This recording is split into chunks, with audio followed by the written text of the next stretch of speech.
Welcome back, everybody. There's just a little under 10 minutes of in-game time to go until the Horde arrives. We are redder than red out here. Our vision is restricted. While we put our torches out, we should be able to see on all four sides of our base, which we can do. And we can see in our spikes just about as well. Obviously, when we get some more torches, we'll place one on each corner, One on each side of each corner, should I say. And we should be able to see a little bit more next time. But let's see how this base holds up to our Horde Night. We have 5 skill points already. 5 points available. Here they come. So we're going to see if we can get ourselves some more points. Oh, it is dark out there now.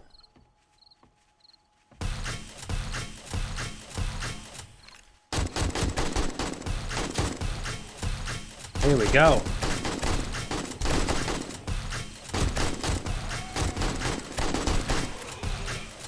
As you can see, they're all going for the door. It's not a problem.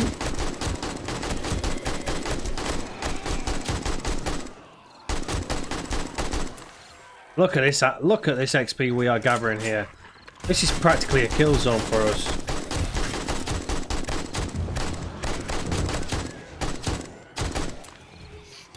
We are just unloading ammo into him right now.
How are we doing on the other sides? Oh, a few zombies on the other sides. A few doggies there, but they're mainly coming to this front end here.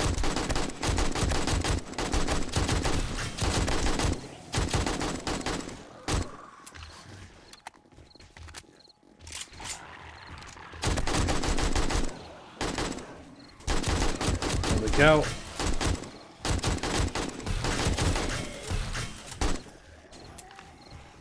We have rinsed through all of our ammo for our AK. Now, there's another reason for us upgrading this so much here. As you can see, oh, vultures. And we're bleeding. And I forgot to put a thing on there. That's okay, we got one there. Right, we keep bandages on us. Now, there's another reason why... Oh, they've took our torch out. We've upgraded this so much. If we want to use a grenade... Oh, crike. Did not expect that. They don't pass through there. Oh, but they... I don't know. They seem to have caused damage there. Unless they've just moved away. We'll double check and see if... Okay, it caused some damage here. We're fine here. Right, we're now on our pistol.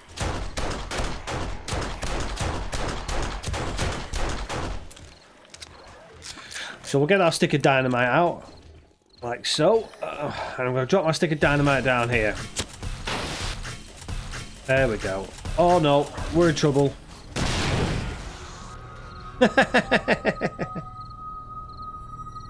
So we blew ourselves up. That wasn't the smartest thing to do. But, you notice we never put a bed in our spawn zone, in our horde zone. The reason for that is since Alpha 18, if we die, we can spawn on our bed here, like so. And we're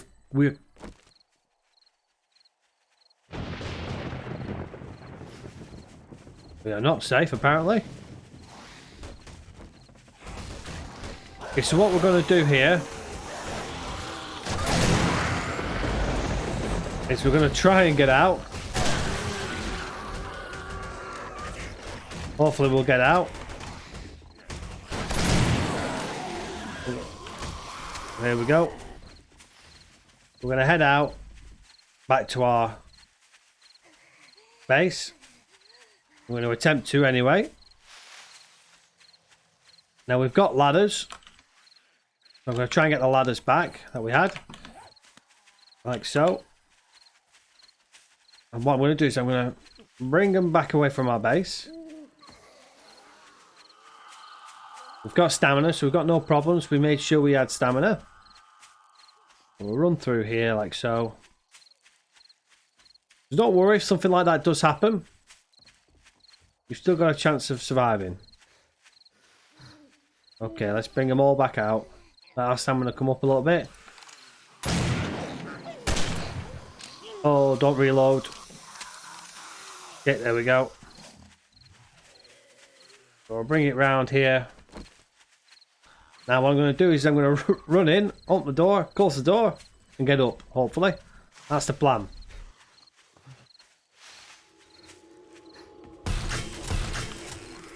There we go. We're up. And open the door, get up there, like so.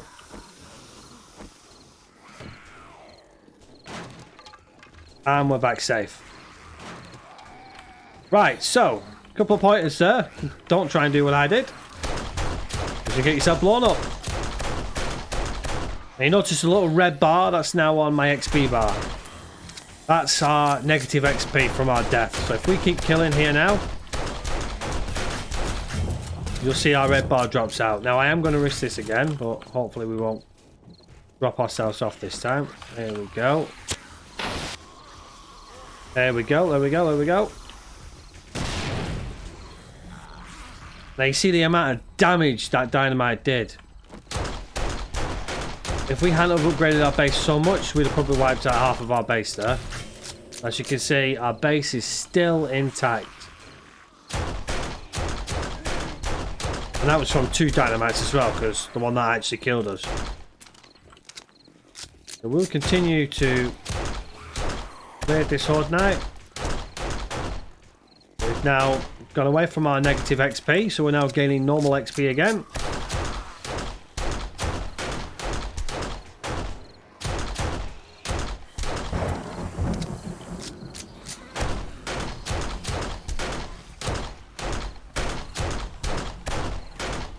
Here we go, plenty of deaths here. So this is why, and they've broken through finally. Let's see what he's going to do. See, he's going to try and break the door down, the wall down that I'm stood on. But I'm still able to kill them. Because of the design of the base.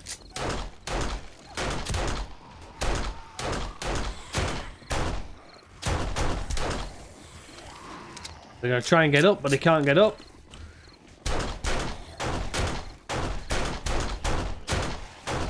They will try and like go and get on top of each other, which is why we've got that there, which should be an iron one. Unfortunately, we made a mistake, so it isn't anymore. Right, let's clear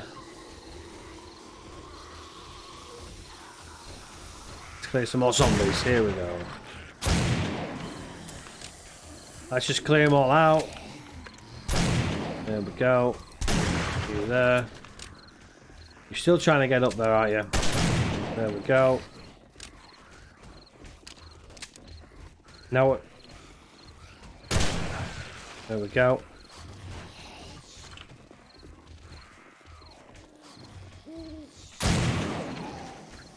Just keep killing them off, getting all the XP we can.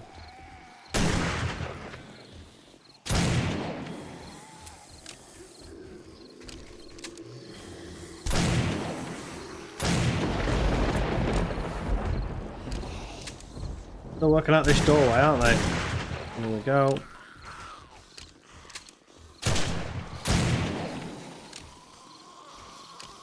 I'm actually causing more damage to my building with my shotgun because of the perk.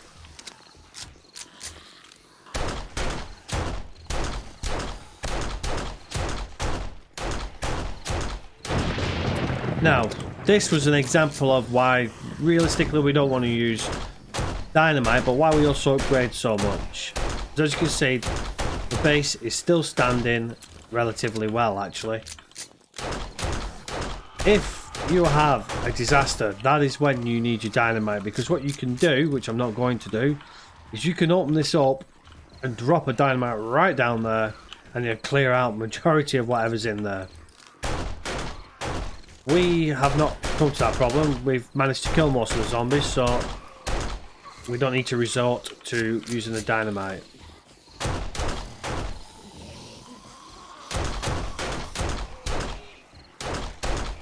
You're dead. Still alive. There you go, you're dead. We're just getting the kills. In all this XP, we've nearly got another level. There we go. So you imagine it's taken us a day and a half to get them 5 levels I had. And this has just taken 4 in-game hours. Or actually, it's only taken us 2 in-game hours at the moment. There we go. Another one down.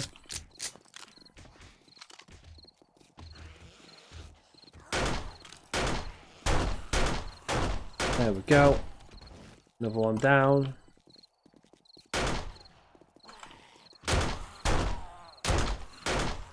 Excellent. Oh, I can't see anything there. There we go.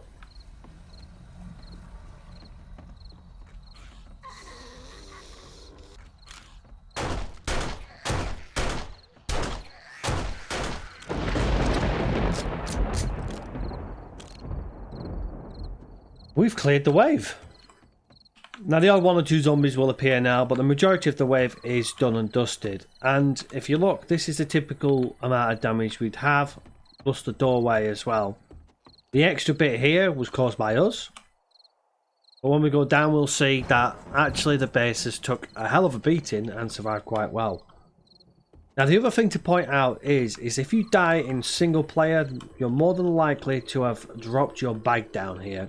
That's the only difference to what I did. So you'd have to run your zombies out around there maybe, run back, press E on your backpack, press R, loots everything. You've not got a full inventory, so it shouldn't slow you down. Make sure you haven't got a full inventory. You then want to run back around, keep doing a loop, get them away from the building, get your ladder on. That's why I built the ladder, in case of mistakes like that. And then you can get yourself up, close the hatch down if they're right behind you, or if you've got time, you can break the 2 ladders as before.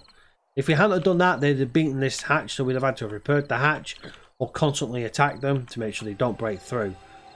That's the only difference that there would have been.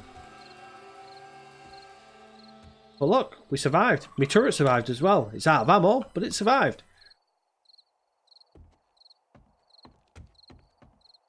And yeah, there's no more zombies.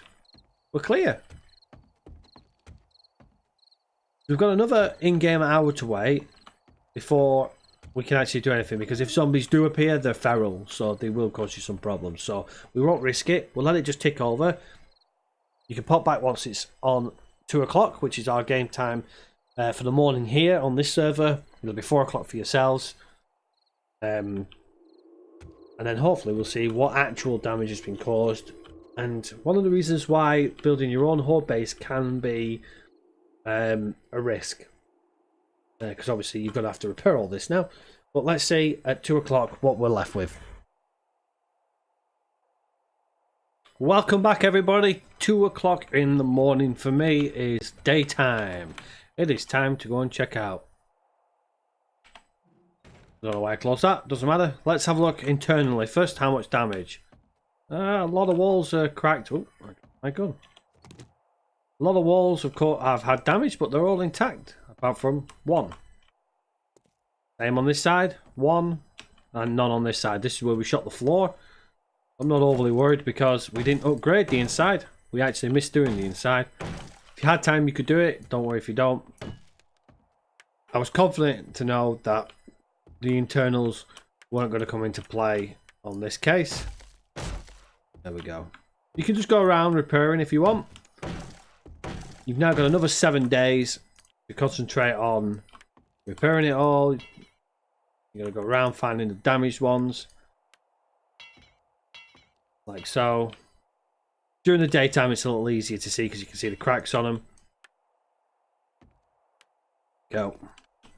Just do a few repairs there. Right, let's go and have a look outside what the damage is like. Our turret is alive. We can reload our turret. And what I'm going to do is I'm going to place our turret in the doorway, like so. We have no door, so we'll leave that there. Get rid of this. Let's see how much damage externally. Now, one thing to note with explosives, and the reason why I used it, and I wouldn't normally use it.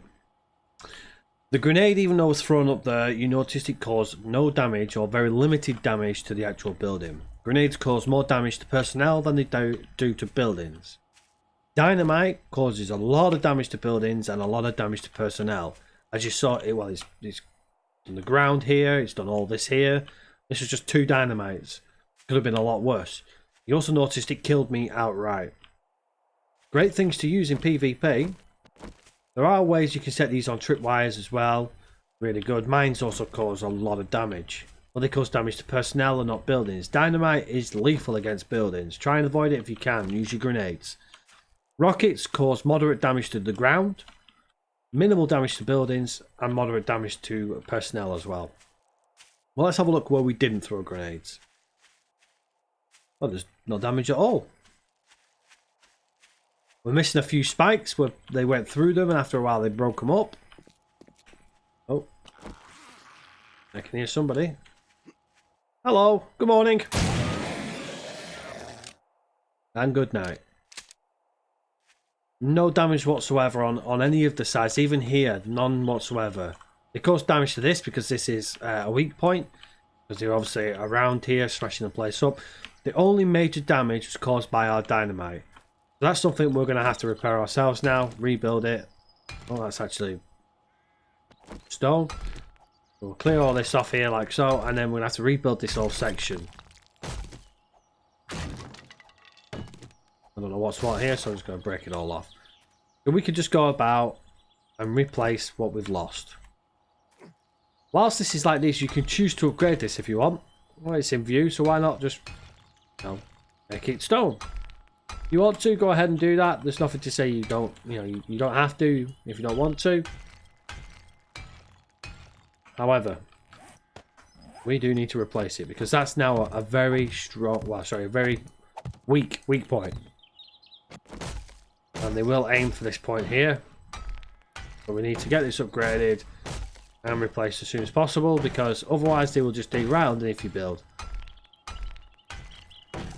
Because we've leveled up now and we're going to start concentrating on improving our stuff that we're actually doing with like forges, benches and stuff like that. So the likelihood is we're going to start facing screamers soon.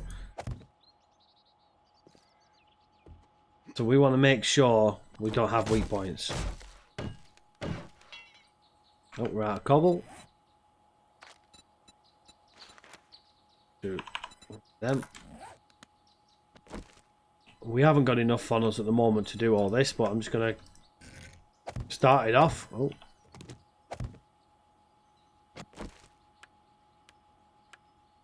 Is that a... Oh, it's reset itself when I picked it back up. There we go. Bear that in mind. Okay, right.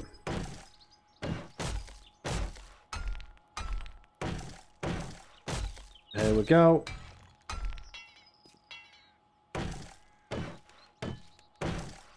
So had we not used the dynamite, then this damage will more than likely have not been here. Oh, actually, we don't need to upgrade them to... So, I don't know why I'm doing that. Well, I've done it now anyway. Right, that's less of a weak point now, so if you need to go about and collect more resources, you'll not be too bad there. You need to get some more wood. Well, we just need to get some more wood frame blocks, so we'll get 10 more. And we can... Now, what I didn't do during the Horde Night, which I was supposed to do, was to set this off, actually crafting our cobblestone rocks. We can make a hell of a lot of cobblestone rocks now. I'm just going to pop these in place. So we just need a corner one here. Go. Now we can upgrade these.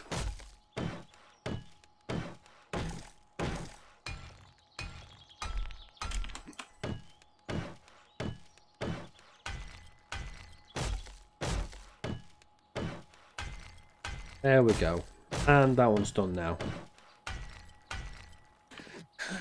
Okay, so barring the repairs that we need to make to the actual building itself, as you can see during the day it's a little easier to see them. So barring the actual damage and getting a new door, there's nothing much we need to do now with this build. As you can see, it survived quite considerably as well. This will survive day 14. As a matter of fact, I've used this on day 28. And I've also used it with forges, so I've had screamers come in and all sorts. It will survive. It's tested and proven. You've just seen there the major amount of damage that was caused was by our own dynamite. The doorway was a weak point. We knew that, which is why we set the turret up. We set it up on the outside so it could do some action, but realistically we could have left it on the inside there like it is now. And then when the door frame's gone, they'll funnel into the door frame, and then that'll just start shooting through them. It doesn't cause that much damage. It's just there just as a bit of an extra. If it does kill something, it kills something, but it'll also make them a little easier to kill for you while you're shooting down. You notice I barely had any time of not being able to see a zombie when I was up there. I had good coverage, good clearance every time. Now somebody did mention about PvP, and before I move on to the rest of this series, I just want to cover a little bit about PvP. This server isn't mainly PvP. We do a little bit of griefing every now and then as a bit of play fighting sort of thing. However, we tend to go more of the PvP side of things, so I don't really concentrate on PvP. However, junk turrets will not target friendly. I believe they will attack somebody if somebody attacks you and it's in range. Normal sentry turrets and anything like that will attack everything as default apart from allies. You can change the settings on the turrets, and when we come to building sentry turrets I will show you that in more detail. But things like landmines are not friendly to anybody, including yourself. If you're building a building like this and you are on a PvP server or a server that allows PvP, there are certain things you can do to help yourself which we haven't bothered doing, and I haven't really gone into. And I'll head on over now. I'm just going to fill these holes in so that we've not got visibility from anything. We'll upgrade them at a later stage. There we go. And I'm going to run now to our little location here. Now if you notice, I built my horde base away from this, and you've seen why.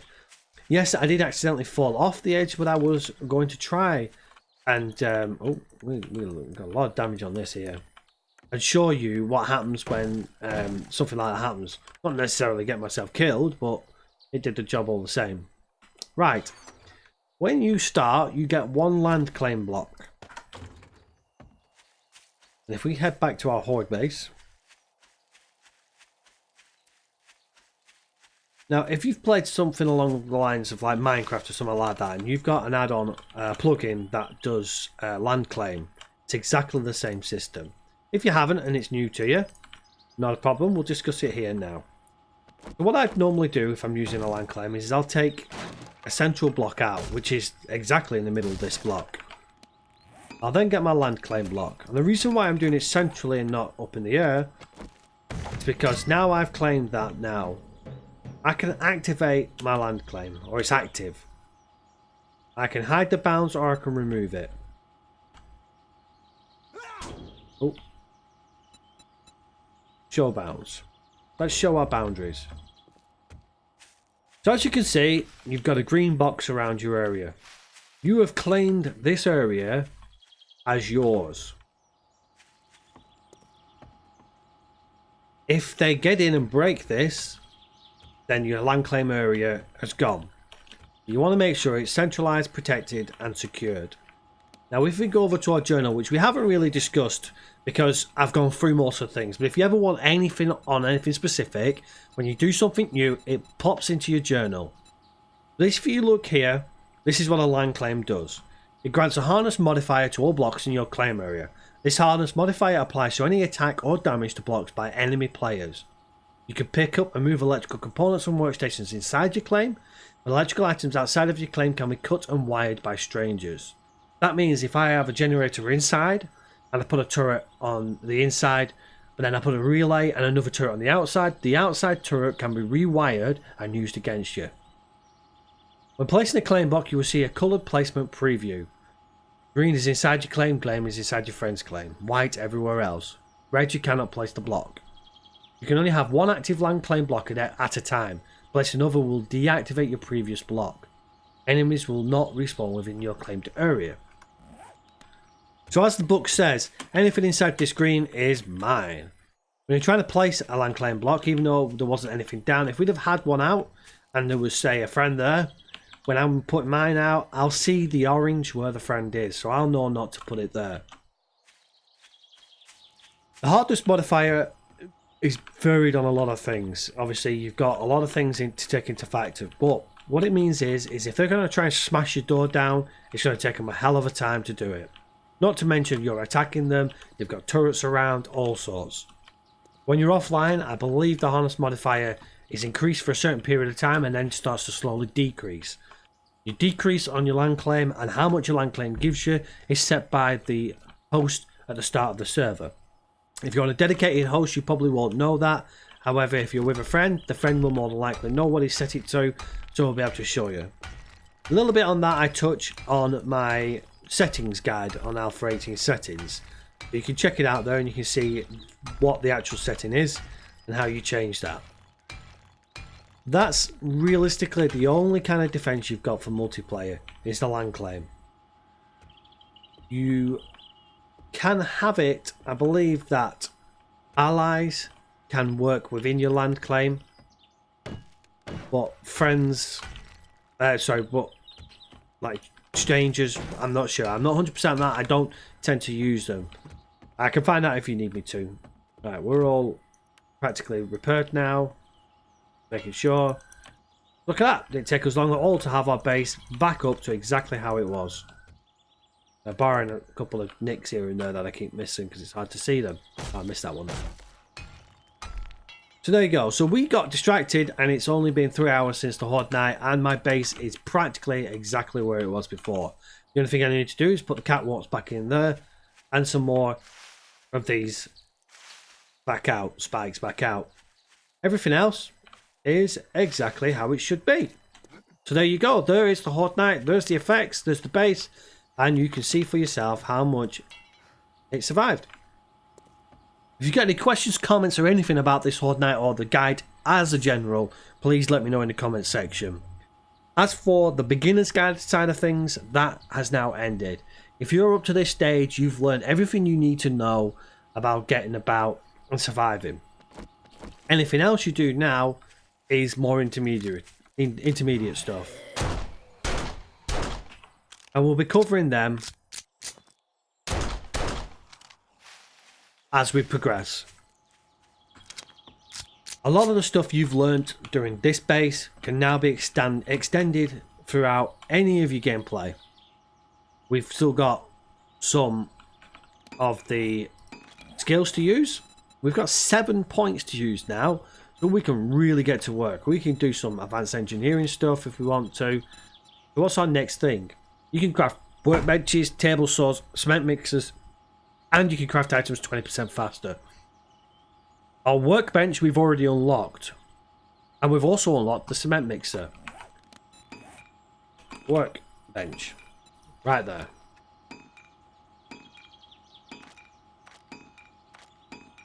So now we need to get all these.